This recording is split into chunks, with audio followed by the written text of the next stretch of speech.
So now let's move forward to the example number 8. The statement of this example is we are given two sets A and B and we have to check whether they are equal or not. The given set A is collection of those n such that n belongs to set of integers and n square less than or equal to 4. So we have to find the numbers from this given list which satisfy these two conditions simultaneously. So let's find the given setting. N belongs to set of natural numbers, so n can be any of the numbers from the given list. At the same time, n has to satisfy this property. What is the property? N square less than or equals to 4. So now the problem reduces to finding those integers which satisfy this condition, and this condition can be understood in two parts. Like the first one is n square strictly less than 4 and n square equals to 4.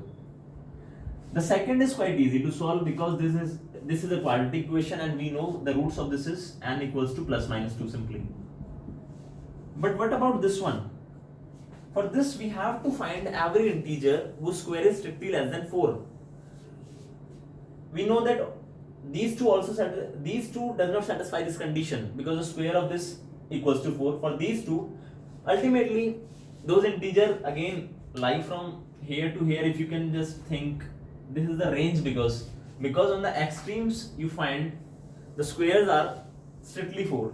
So definitely all the numbers which have to satisfy this condition must be smaller than these two. Otherwise, if any number greater than this minus 2 and 2, if any number greater than like in this direction or this direction cannot satisfy this condition, it's obvious because the square will be certainly greater than 4. So in order for the square to be strictly less than 4, these are the remaining three possibilities which we have to take care of. First is minus 1, 0 and 1. Let's check n equals to minus 1, n equals to 0 and n equals to 1.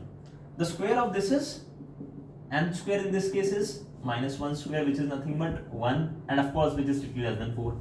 So our this minus 1 qualifies to be in this list. 0 square is nothing but 0, which is strictly less than 4, so again it is in this list. 1 square is 1, which is strictly less than 4. So again what we find that set A reduces to what? Our set A reduces to simply this set. Minus 2, minus 1, 0, 1 and 2. Fine. We can rub this one easily. Now, the set B is nothing but the collection of those numbers which are real, which belongs to a set of real numbers, which we have already studied, and are roots of this quadratic equation. So basically the problem again reduces to finding the roots of this quadratic equation which are real numbers, because we have to satisfy this one. This keyword is and and means intersection. That is, we have to find those numbers which satisfy both these properties. So let's directly find the roots of this quadratic equation. By the method of factorization, we know the roots of this quadratic equation are nothing but, if we factorize this equation, x square like minus x minus 2x plus 2 equals to 0. If I take x common from these two, then it is nothing but x minus 1 minus 2. If we take common, then x minus 1 equals to 0. And again, if I take x minus 1, this factor, common from both these, and then the inner reduces to x minus 2. So that value of x is nothing but 1 and x equals to 2. So this set B now reduces to x equals to 1 and x equals to 2. Our B set is, we can rub this also. The question we asked in the very starting was whether A equals to B. When two sets A and B are said to be equal, first we have to answer that question. Two sets A and B are said to be equal if both are subsets of each other. What it means basically, every this condition has to be satisfied. A is a subset of B and B is a subset of A. Both these conditions need to be satisfied.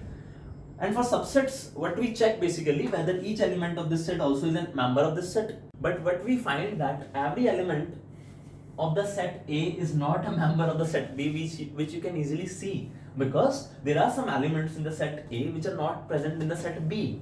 What are these elements? Pause the video and think it once. The elements are nothing but all those elements from except 1 and 2, like -2, -1, 0. They're not here. But indeed, if we can find just once, like I can say that -2, which belongs to A, but -2 does not belongs to B.